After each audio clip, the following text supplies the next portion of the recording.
আল্লাহ রাব্বুল আলামিন এখানে কি বলতে চেয়েছেন আমি এই আলোচনাটা কিন্তু আনতাম না, কিন্তু বর্তমান সময়ে প্রচন্ড গরম পড়ছে। এই গরমের মধ্যে মানুষের প্রচন্ড পানির চাহিদা হয়েছে।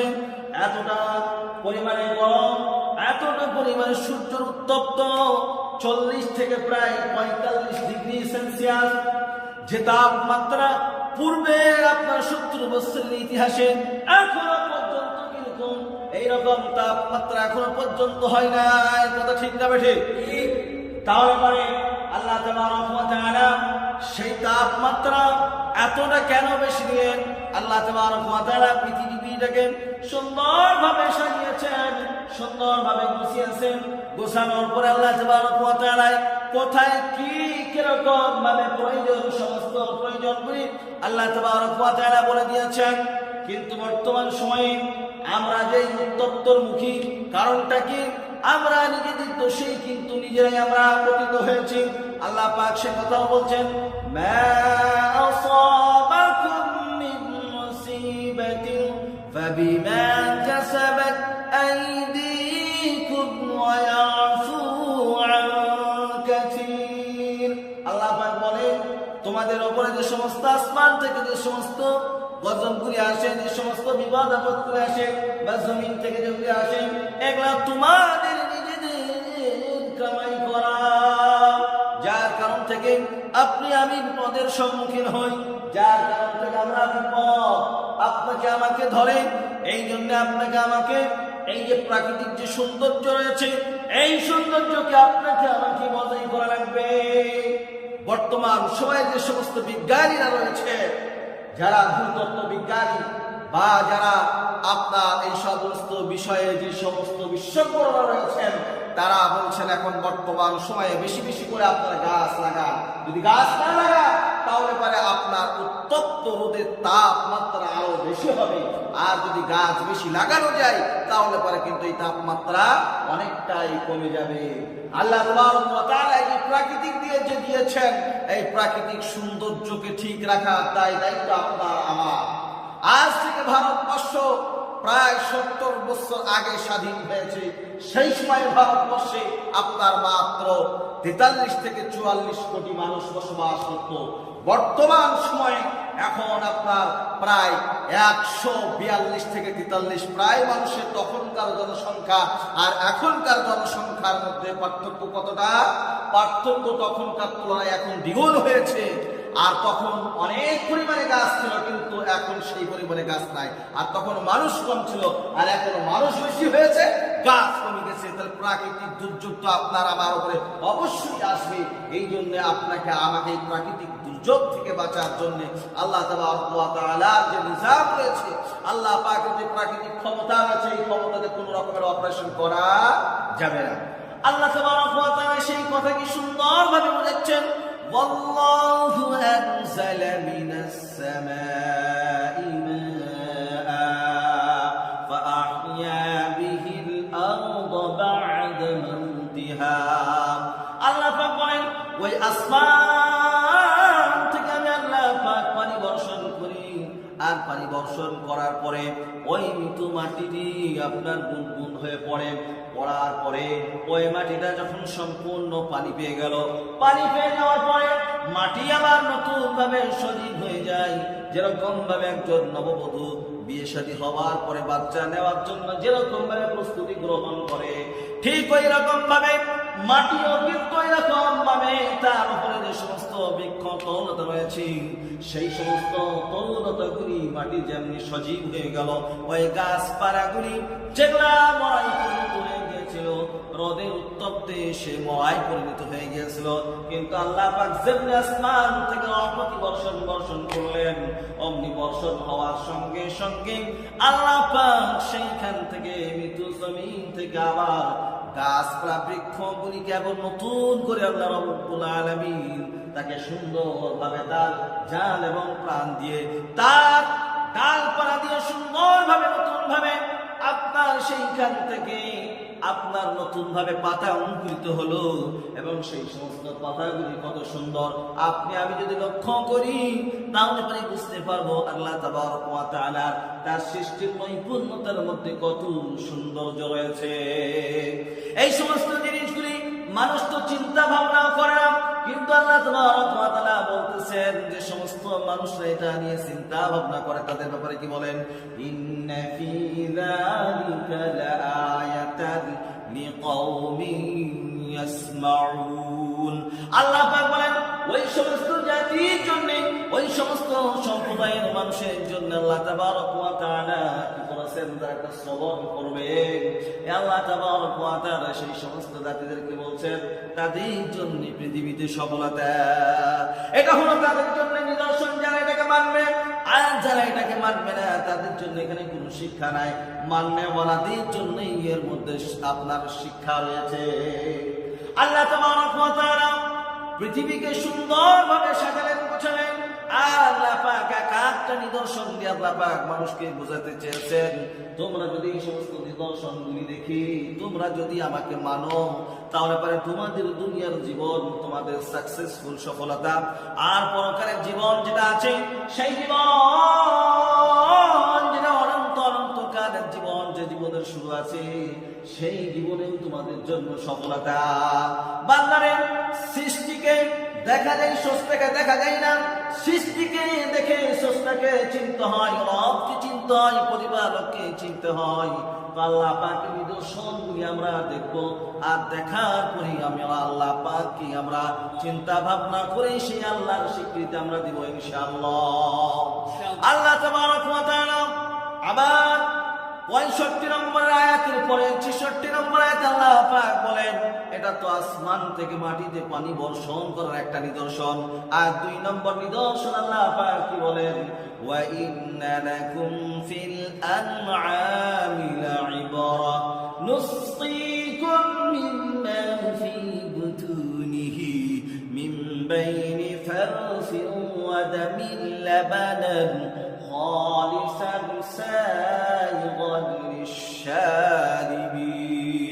আল্লাহ পাক বলেন ও পৃথিবীর মানুষ, আমি তোমাদেরকে যে সমস্ত চতুষ্পদ জন্তু দিয়েছি, ওই সমস্ত চতুষ্পদ জন্তুর মধ্যে তোমাদের জন্য নিদর্শন রয়েছে। আর নিদর্শন আছে না নাই জোরে বলেন। নিশ্চয় আল্লাহ তাবারক ওয়া তাআলার মধ্যে নিদর্শন রেখেছেন।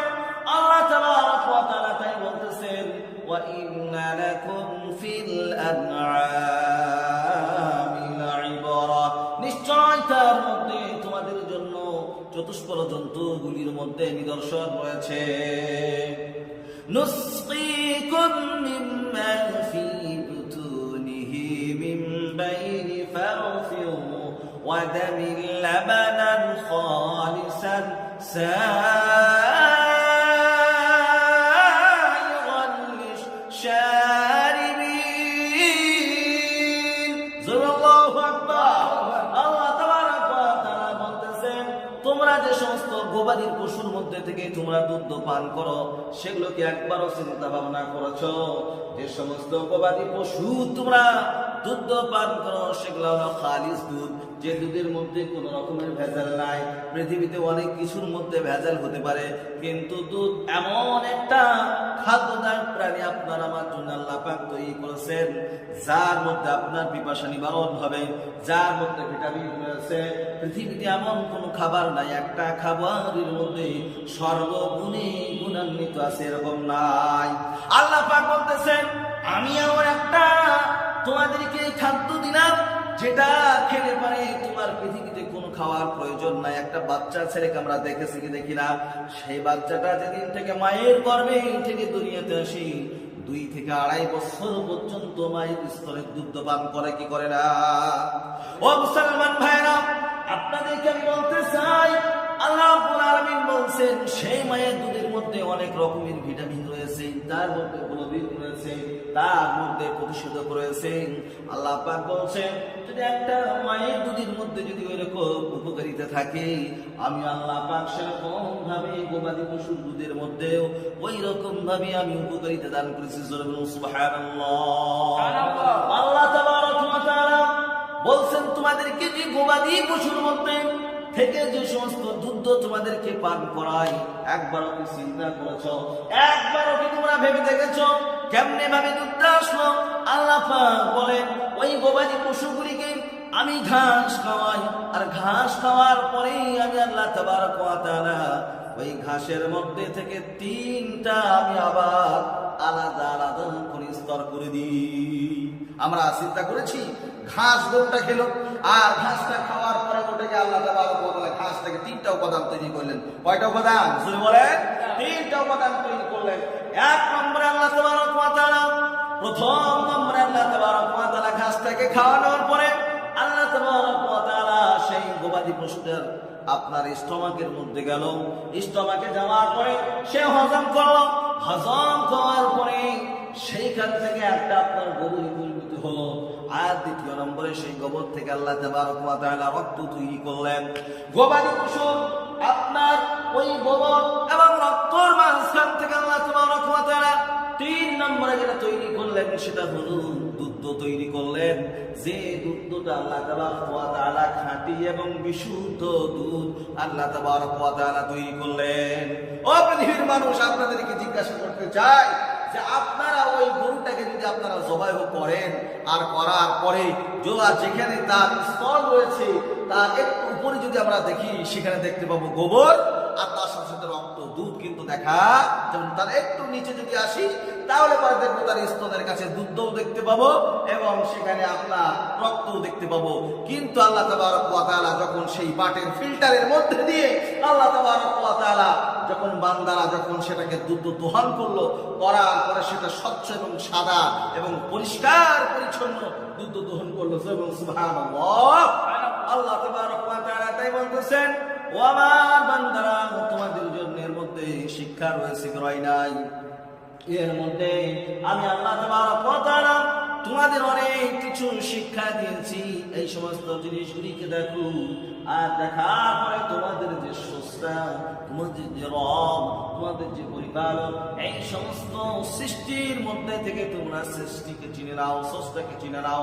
এখান থেকে যদি তোমরা স্রষ্টাকে চিনতে পারো, আল্লাহ তাবারক ওয়া তাআলা তোমাদেরকে দুনিয়াতেও সফল করবেন, আর পরখানে অনন্তকাল যে রয়েছে ওই জায়গাতেও আল্লাহ তাবারক ওয়া তাআলা সফল করবেন। ও ভাইরা, আমার প্রিয় মুসলমান ভাইরা, আপনাকে আমাকে এই দুইটি আয়াত থেকে শিক্ষা নিতে হবে। এক নম্বরের শিক্ষা হলো আল্লাহ তাবারক ওয়া তাআলা আসমান থেকে পানি বর্ষণ করে মৃত্যু জমিন থেকে আল্লাহ পাক এরকম ভাবে জীবিত করে দিলেন। এটা থেকে আপনাকে আমাকে শিক্ষা নিতে হবে। এটা হলো এক নম্বর প্রাকৃতিক শিক্ষা। আমার দ্বিতীয় নম্বরে আল্লাহ তাবারক ওয়া তাআলা পৃথিবীতে অনেক হায়াওয়ানাত তৈরি করেছেন, সৃষ্টিজীব তৈরি করেছেন। সেই সমস্ত হায়াওয়ানাতের মধ্যে থেকে আল্লাহ তাবারক ওয়া তাআলা গবাদি পশু তৈরি করেছেন। সেই সমস্ত গবাদি পশুগুলি থেকেও আপনাকে আমাকে শিক্ষা গ্রহণ করতে হবে। কোরআনকে আল্লাহ তাবারক ওয়া তাআলা এমন একটা কিতাব তৈরি করেছেন, আল্লাহ পাক বলছেন, ওয়া নুনাজ্জিলু মিনাল কুরআনি মা হুয়া শিফাa'un ওয়া রাহমাতুল লিল মুমিনিন ওয়া লা ইয়াজিদুয যালিমিনা ইল্লা খাসারা। আল্লাহ পাক বলেন, আমি কোরআনকে নাযিল করেছি পৃথিবীর মানুষের জন্য, আমি শিফা, রোগের প্রতিষেধক। এই কোরআনে এমন কোন জিনিস নাই যা কিছু আল্লাহ তাবারক ওয়া তাআলা এই কোরআনের মধ্যে সন্নিবেশিত করেননি। সব কিছু কোরআনের মধ্যে আল্লাহ তাবারক ওয়া তাআলা খুলে খুলে সুন্দরভাবে বর্ণনা করেছেন। ও মুসলমান, কোরআন থেকে তো আজকে আমরা দূরে হয়ে গিয়েছি, যার কারণ থেকে আমরা বিভিন্ন সমস্যার মধ্যে রয়েছি। আর আল্লাহ পাক তাই বলছেন, বান্দারা এখন সময় আছে, তোমরা আল্লাহর কাছে ফিরে এসো, আল্লাহ রাসূলের বিধানের কাছে ফিরে এসো। দুনিয়াতে তোমাদের যা সমস্যা আছে সমস্ত সমস্যার সমাধান আল্লাহ রাব্বুল আলামিন করে দিবেন। আমরা করব ইনশাআল্লাহ। আল্লাহ তাবারক ওয়া তাআলা আপনাকে আমাকে সকলকে এই কোরআনের আয়াত অনুযায়ী জীবন ধারণ করার তৌফিক দান করুন। আমিন।